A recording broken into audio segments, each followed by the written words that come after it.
Fala pessoal, aqui que vos fala é Valdson Braga, eu estou aqui do lado do seu Odilon. Esse homem, ele tem uma história para contar na sua trajetória, é escritor, é um cara viajado que já percorreu vários lugares e cada canto que ele passa brota um desejo e as suas histórias têm trago para muita gente que lê os seus livros uma oportunidade de refletir sobre diversos assuntos. Seja bem-vindo a esse bate-papo, seu Odilon. Obrigado, Valde. Me diga aí, cara, de todas as viagens que o senhor já fez, qual foi a mais marcante para você? Bom, marcantes, todas as viagens para a África sempre são marcantes para uma pessoa que é carregada de curiosidade sobre as nossas origens étnicas, né? E também a cultura que veio de lá e que aqui ganhou uma amplitude diferenciada da origem que é africana. O aprendizado do jogo de capoeira me deu uma visão do mundo, um reequilíbrio, porque equilibrados todos nós somos, dizemos que somos, garantimos que somos. Mas o equilíbrio que a capoeira traz é que você vê o mundo de cabeça para baixo, com plena confiança de que você vai voltar à posição sem ficar zonzo. O título do seu livro que fala sobre a capoeira, qual é? É o Maê. Maê é a lenda de um guerreiro capoeira. E o senhor me contou que o Maém, ele nasce de acordo com que faltou representatividade. A história da capoeira, você me disse que foi contada de uma forma... Fale mais sobre isso. Eu prefiro que você mesmo fale. Não seria assim... Quem conta a história é sempre o vencedor. Dentro da civilização, história das civilizações, nenhuma história foi contada pelo povo perdedor. Até mesmo os cristãos. Quem contou a história dos cristãos essa história só foi possível ser contada depois que eles saíram da condição escrava. Conseguiram contar todas as suas gerações, os seus profetas, recuperaram sua história e a Bíblia narra isso com clareza. E eu sei que no jogo de capoeira não existe herói. Falam-se hoje de figuras mitológicas, como foi o Besouro, capoeirista do sul da Bahia, lá do Recôncavo, que morreu com 27 anos, imagina. E é um herói, mito. Mas ele não era. Ele foi perseguido e morto pelo dominador, pelo opressor. Mesmo depois da escravatura, esse herói, reconhecido agora, esse herói se manifestou porque as leis que suprimiram a escravatura no Brasil não eram respeitadas, nem mesmo na Bahia. E ele foi um guerreiro que peitou o poder. Então ele não era herói. Como todos os ícones da capoeira antiga que transportaram essa forma de cultura, esse conhecimento nas costas, eles carregaram esse peso de fazer com que uma arte sobrevivesse ao tempo e ao espaço. Eles não eram heróis. Eram perseguidos pela polícia, tanto na Bahia, Recife e Rio de Janeiro, foram os 3 centros de maior expressividade da capoeira. Eles não eram queridos, a sociedade não os queria, porque a lei não os queria, os governantes não os queriam. E por aí foi essa história. Eu resolvi resgatar o herói, o possível herói, um herói que incorporasse uma palavra nele, liberdade.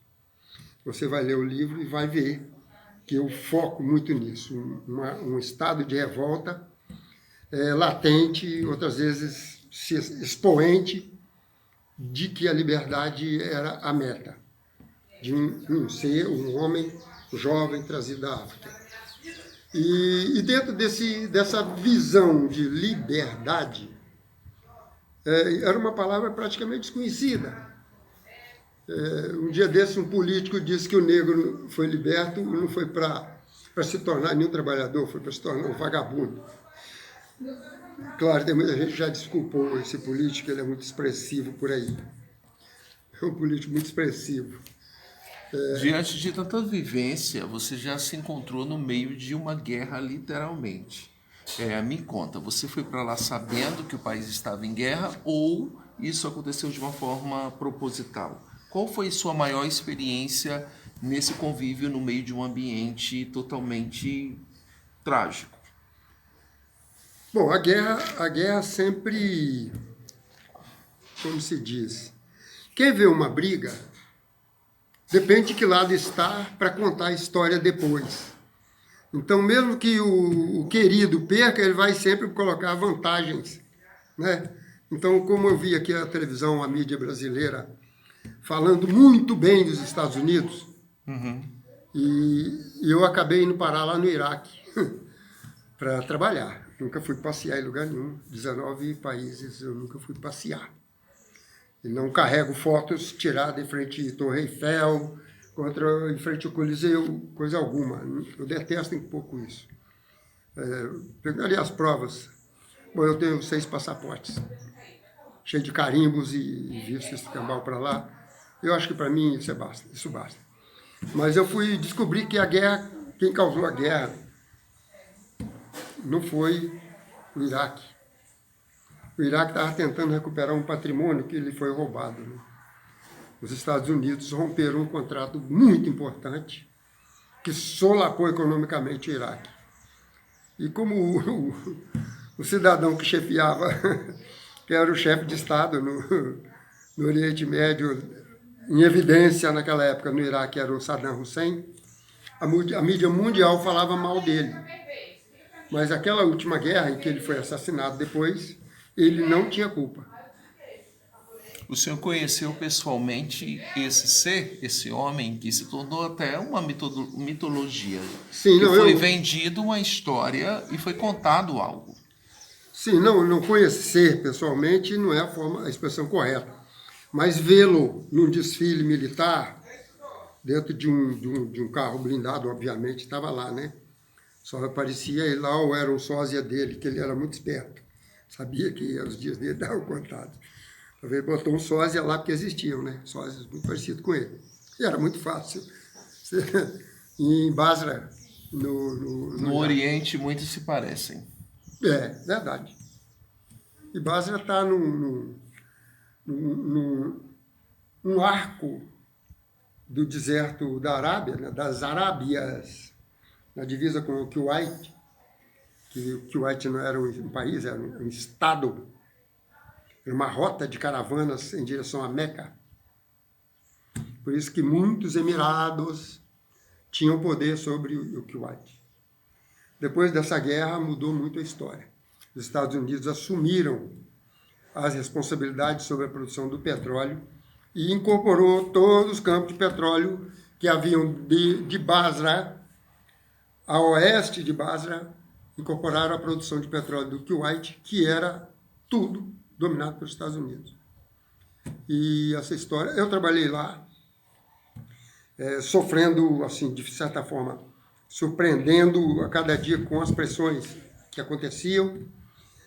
Precisava viajar, não podia, porque as estradas eram tomadas quilômetros e quilômetros por viaturas militares, tanques de guerra, carros de assalto e por aí vai. Então é que o país perdeu, aquele povo perdeu a identidade deles nesse momento. E o período que eu passei lá deu para perceber isso claramente. A gente sabe que a mídia, ela acaba vendendo a história que quer e conta o que ela quer. Então, você acabou de dar 2 exemplos, né? O exemplo da história de uma arte que faz parte da nossa história, como a capoeira, e como também o campo de refúgio, né? O campo de guerra. E diante disso, são 2 histórias totalmente diferentes, e quando a gente fala da verdade, a gente fala de um Deus. E diante de sua resposta, o que você acha, falando de paz? Qual é a representatividade daquilo que é divino sobre a Terra? Qual é a sua visão a respeito da humanidade, sobre o ódio humano? O que você teria a falar como escritor e como pessoa sobre esse assunto? Bom, você já deu um salto. Você deu um salto numa direção ao que é puramente etéreo, metafísica, onde o cérebro humano ele sente uma compulsão de sempre navegar nesse terreno, que para muitos é perigoso. Para mim, não, que eu tive uma criação muito diversa, culturalmente diversificada, porque meu pai era o homem dos 7 instrumentos. E ele tinha uma visão do mundo que era muito... é muito importante, você receber do seu pai aquilo que ele transfere. A fé é tudo que te mantém sobre suas patas. Sem a fé, seus pés falham, seu cérebro vai junto. Quer dizer, você vai cair, você não vai conseguir manter nenhuma questão firme nas suas linhas de raciocínio. É preciso haver fé. Eu estava falando que, o tempo que eu passei lá no deserto, eu escrevi um poema, conforme eu te disse, é meio longo, não é um poema cheio de beija-flores voando de flor em flor, e pirilampos, e rosas e pétalas. É um poema com reflexo da vida do deserto. Então, pensa bem, quando você perguntou sobre Deus, entidade suprema, o ódio humano é algo que sublima o homem. Ele precisa sentir ódio. Porque sem uma guerra você não vai ter a paz. Todas as guerras foram buscando a paz. Sob qual sentido já difere, já é diferente. Todos os lados têm sua razão. Aí pergunto, mas o vencedor tem paz? Não.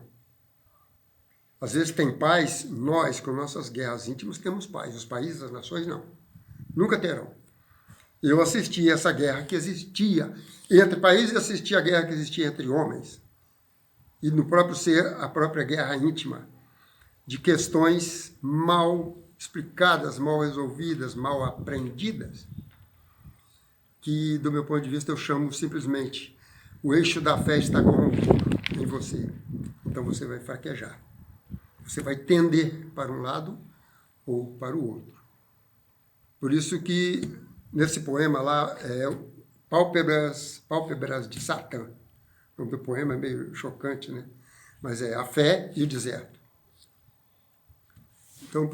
Então eu me coloco nesse poema me declarando um buscador da fé, que diante de ter culturas estranhas, ambientes estranhos, pessoas estranhas, você tem que ter isso só seu. Sua fé é inabalável. Sim, senhor, então eu vou caminhar nessa direção. Ah, mas tem inimigos. Não importa, eu vou caminhar nessa direção. E o que eu fiz? Abriram-se as pálpebras de Satã. Por trás delas tudo era deserto, e o que me cabia ser, por uma vez já visto, estava em mim guardado. Prêmio e culpa no amarelo de cinzas desse aquém.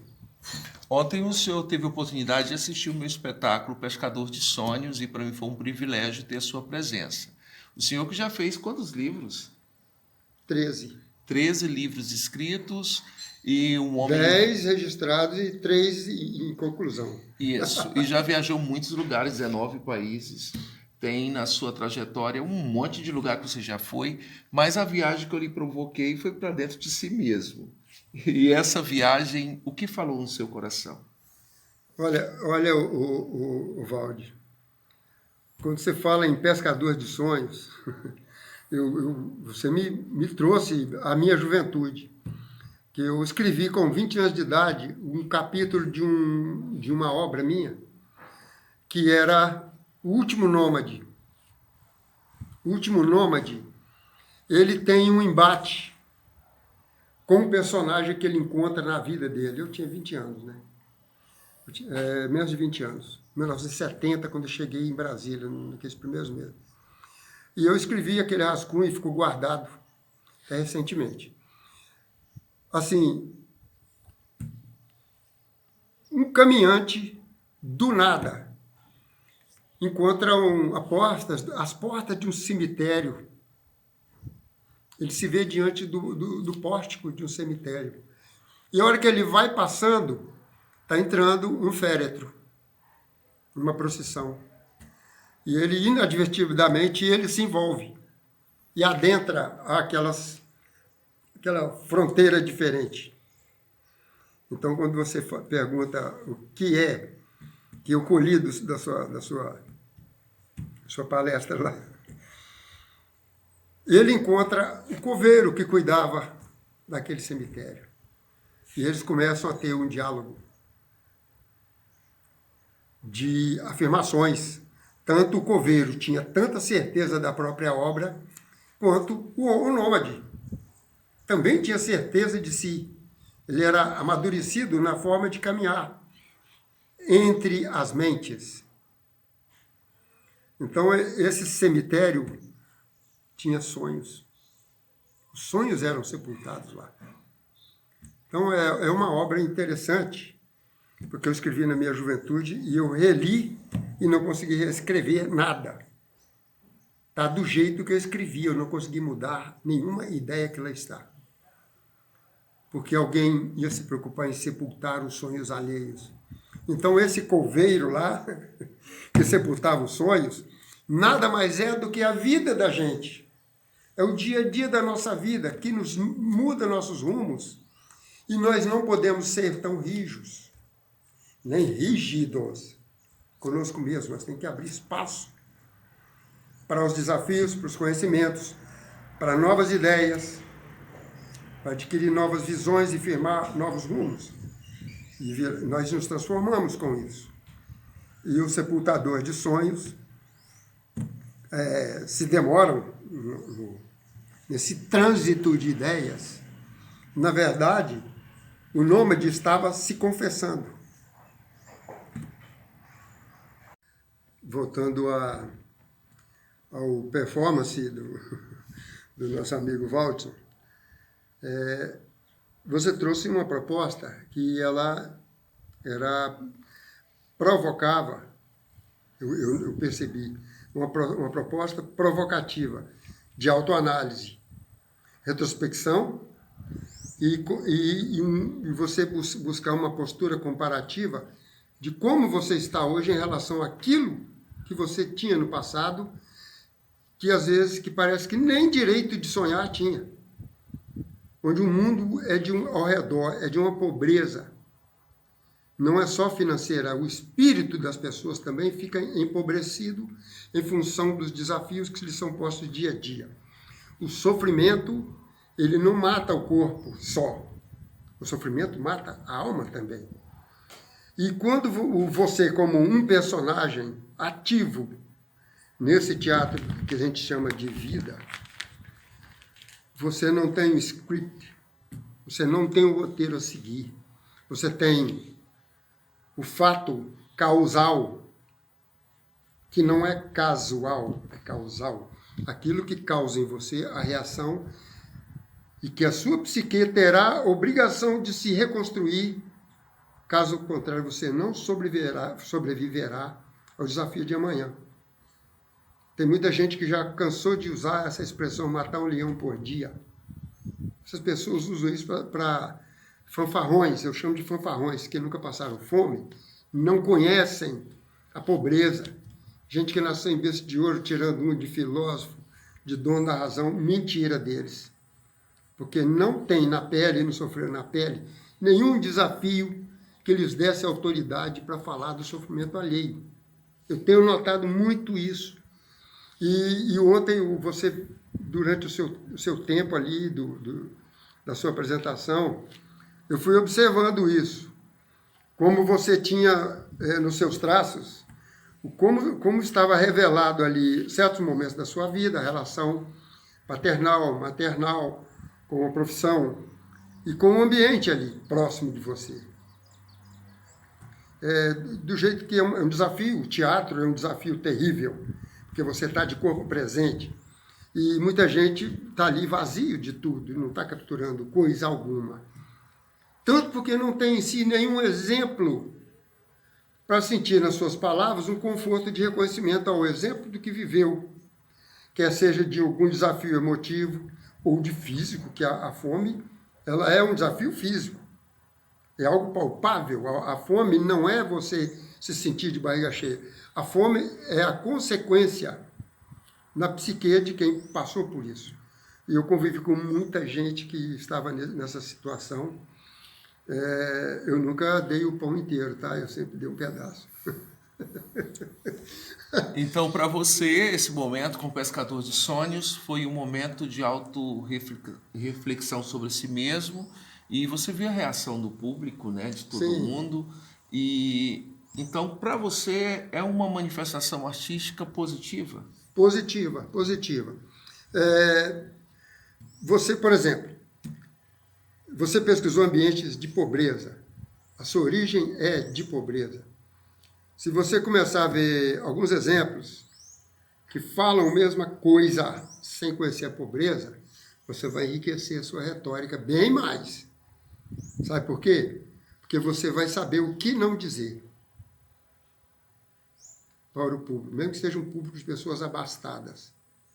Você vai saber o que não dizer para eles. Porque eu convivi com não foi a minha fome, porque a minha fome não era física. Tinha 13 irmãos, cara. E um cara cuidar de 13 filhos. E meu pai era um cara sonhador e desafiador. O compadre falou para o compadre dele, o compadre Zé, falou um negócio. Se eu morrer e deixar um filho analfabeto, Deus vai ter que acertar a conta comigo. Quer dizer, ele era um cara de uma expressão muito decidida. Meu pai era muito decidido, muito forte. Observando as raízes dele, traumas de infância, aquelas coisas todas. O pai era um assassino profissional. Imagina. E ele criou 13 filhos. Quando o último estava fazendo o 2º grau já, que ele faleceu. Falou, se ele colocou em si mesmo uma meta, ele cumpriu. Hoje ele não sobreviveu para ver que ele faleceu há 46 anos atrás. Mas, você pensando, ele tem, dos 13 filhos, está cheio de PhD, tem gente que é imortal, tem escritores, psiquiatras, escambau famosos pelo mundo afora. Então, ele não viu esse fruto da árvore, né? Mas viu a árvore crescendo saudável e ele tinha absoluta certeza que daria frutos. O mais doido eu assumo, que eu sou o 7º. O 7º sempre é o fiel da balança, né? Então eu tenho, isso me deu uma condição de julgamento e ver que meu pai está refletido em frações em cada um dos meus irmãos.